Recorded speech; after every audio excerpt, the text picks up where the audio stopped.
Welcome to 1,000 Ways to Die. On today's episode, we will be focusing on blood vessels. Blood vessels are a vital part in the human body. They are hollow tubes that circulate blood around our bodies, and without it, we would die. They are made up of endothelial cells and is a closed-circuit system. If we were to lay down our blood vessels in a single-filed line on the ground, it could reach up to as far as 100,000 miles long. In the human body, there are 5 to 6 liters of blood. On a daily basis, our blood travels around 19 kilometers around our body. Within our blood, there are many nutrients that help provide for us. Oxygen is a really important component. Our blood vessels help move our oxygen around the body for our survival. Lastly, there are 3 major blood vessels: the arteries, veins, and capillaries. Without them, you will die. Arteries carry blood away from the heart. They can vary in size. For example, arteries closer to the heart would be larger than the veins in the area, and they also tend to be thicker. The aorta is the largest artery. It branches off into other major arteries that send blood into tissues around the body. Arteries have 3 layers. First is the outer layer, which is of connective tissue and elastin fibers that allow blood to flow through easily. The second layer is made of smooth muscle, and the innermost layer is smooth and it contains epithelial cells. Arterioles are the smallest arteries, located here in this diagram, branching off from the main artery. With vasodilation, their diameter can expand, accommodating more blood flow, or vasoconstriction. They can constrict and reduce the blood flow. Veins are one of the 3 blood vessels in our body. On one side of the capillary network, we can find arteries and arterioles. On the other side, the capillaries merge into smaller vessels called the venules, which merge into a vein. These veins carry deoxygenated blood and waste products from different parts of our body back into our heart. Veins have thin walls, particularly in the middle layer called the smooth muscle, and are less elastic than our arteries. Veins have a relatively low pressure because they have a larger diameter compared to arteries. When a fluid goes from an area with a small diameter to a large diameter, pressure is reduced. The peripheral heart is a system of muscle, veins, and valves that are in our calves and our legs, which pushes blood back into our lungs and our hearts. Veins contain a one-way valve that keeps the blood moving in the correct direction and prevents the backflow of blood. The 2 largest veins in our body is the superior vena cava and the inferior vena cava. The superior vena cava brings blood from the upper part of the body, while the inferior vena cava brings blood from the lower part of the body. And we also have pulmonary veins, which are the only veins that carry oxygenated blood back into our heart. Last but not least, the very smallest blood vessel in your body are the capillaries. They carry blood both to and from your heart. They have very thin walls to allow for oxygen and nutrients to be diffused from your blood into the surrounding cells. After cellular respiration, the waste products and carbon dioxide diffuse back into your bloodstream to go out through the veins. As the walls are very thin and have no smooth muscle to be controlled by the nervous system for blood flow, there are precapillary sphincters before the capillaries that control the blood flow into the area. As you can see in this picture, the width of the artery is much larger than the width of the capillaries. So as the arteries' blood goes into the capillaries, the blood flow is slowed significantly. This allows time for diffusion. The fluid works as there is more water in the blood of the arteries, which diffuses into the tissue, so there's a higher concentration of nutrients and oxygen, so that when it comes to the capillaries, there's a lot of diffusion of nutrients and oxygen. Holly, Alex, and Joyce were playing a game of basketball. They were having a good time until an argument erupted. Holly had clearly traveled with the ball. However, she would not admit it. Alex and Joyce were angered at this and decided to whip the ball at her. Holly found a terrifyingly big bruise on her arm and collapsed because of her pain. The bruise in Holly's arm was formed when the ball came in contact with her skin.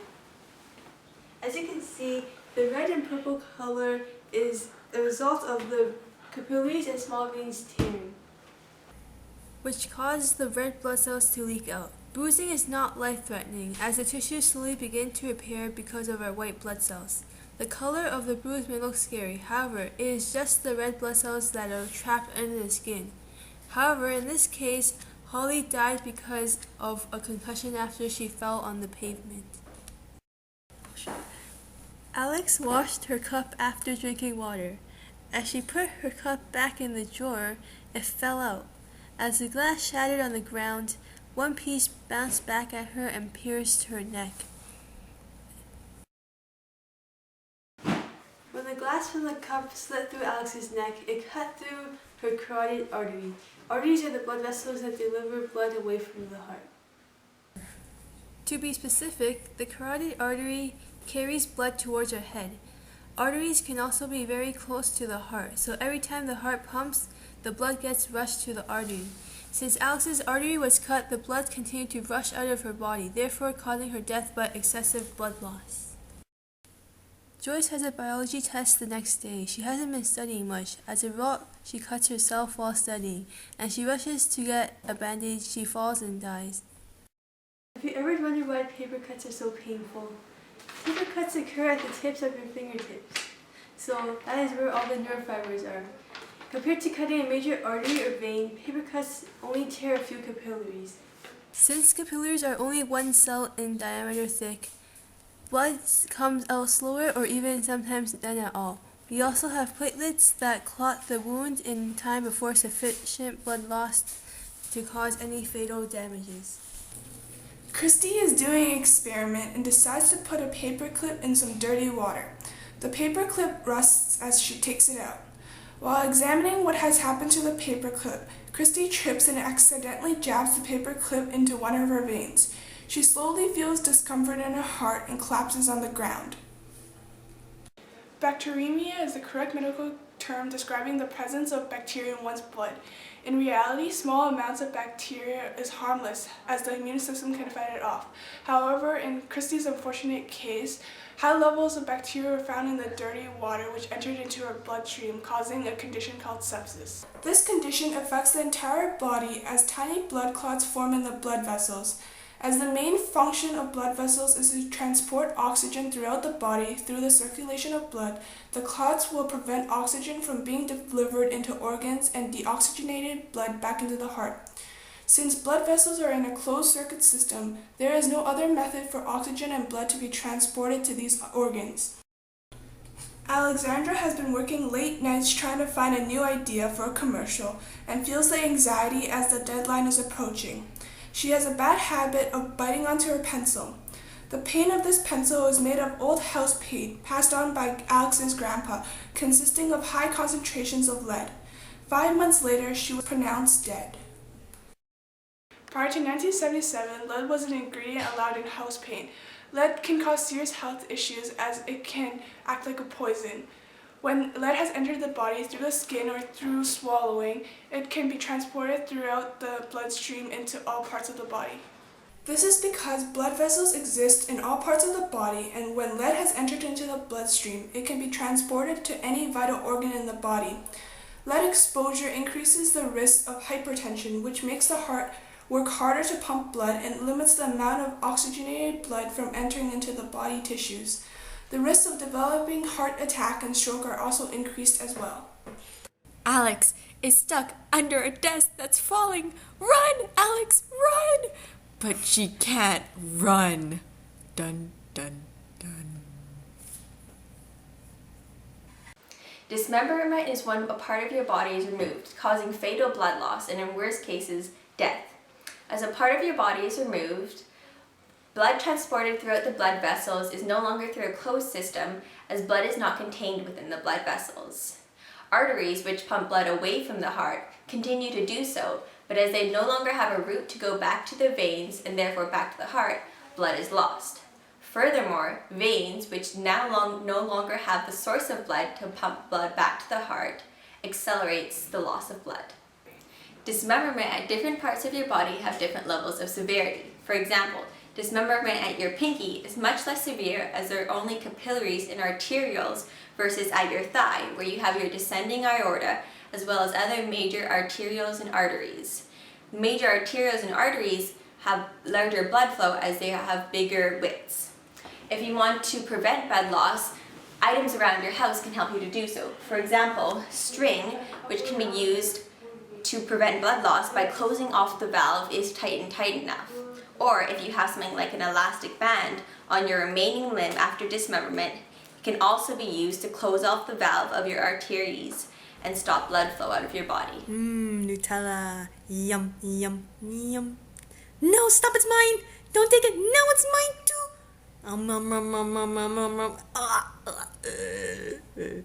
Heart attack. Hello? 911 emergency? No, let me check her pulse. No, she's gone, I'm sorry. A heart attack is the result of clogged blood vessels in the body. So when heart muscle tissue is deprived of oxygen and nutrients, the cells die. That's what happened to Christy, for example, when she ate too much junk food, too much fatty foods, that caused plaques or fat to build up in her arteries. When that happened, the arteries narrowed, not creating enough space for blood to flow through, carrying the oxygen and nutrients. That's how Christy's heart cells started to die, and that's what caused her heart attack. In today's society, technology is developing at quite a quick pace. Scientists and bioengineers are developing artificial blood vessels. A team led by Dr. Shannon Hall has created a biodegradable mesh tube where you can implant your aorta cells and wait for them to populate. After 2 months, the aorta cells would have already finished populating and the biodegradable mesh tube would have dissolved. At this time, you can put your blood vessel and implant it into the body. Holly was walking down the stairs when she had a headache and became uncoordinated and blurry. Christy tried to save her but pushed her down instead. Holly died due to a concussion and a result of her stroke.